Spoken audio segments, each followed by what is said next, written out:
This study looks at the influence of gender and country on the object control skills among children within the USA, Indonesia, and Wales.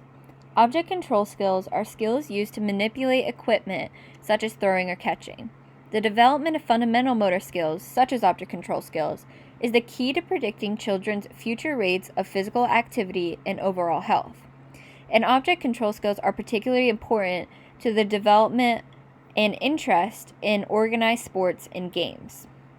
Current literature shows that overall boys outperform girls in object control skills, and low-income children have significant delays in object control skills.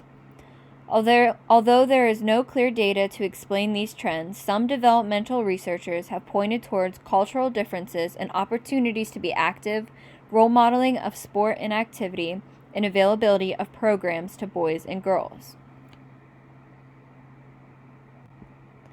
Within this study, participants were aged from 3 to 6 from low-income communities in Indonesia, Wales, and the U.S. Children were tested using an object control subscale, and the data was used to produce a percentile rank for each child. Children below the 25th percentile were considered developmentally delayed.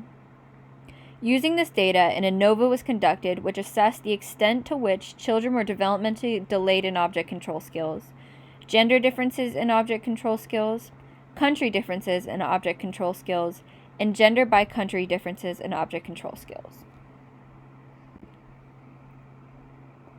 What we found was around 87% of children were developmentally delayed in their object control skills.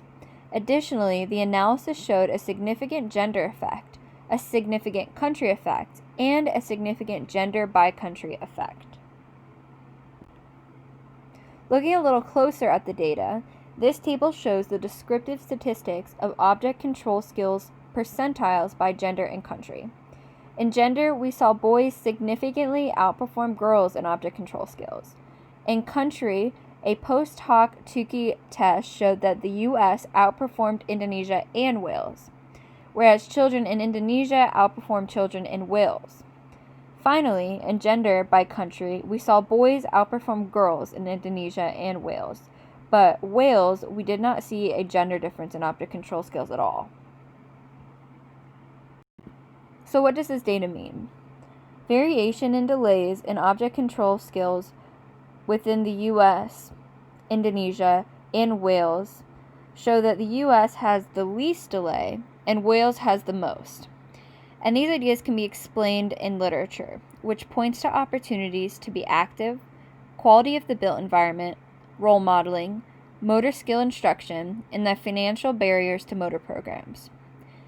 In gender differences, the resulting data is concerning for the 21st century as there is still a significant gender difference between boys and girls in object control skills. This data could be a result of sociocultural factors such as role modeling and the dynamic of play. In country differences, the U.S. had the highest object control skills performance, likely due to more access to movement environments in early childhood and sport role modeling. Wales had the lowest performing children, perhaps as a result of an incredibly low income environment with poor built environments and little access to motor skill programs and physical activity. Overall, we are concerned about the developmental delays in object control skills and the consistent gender differences between boys and girls in object control skills. Future research should examine the mechanisms driving this data. Thank you.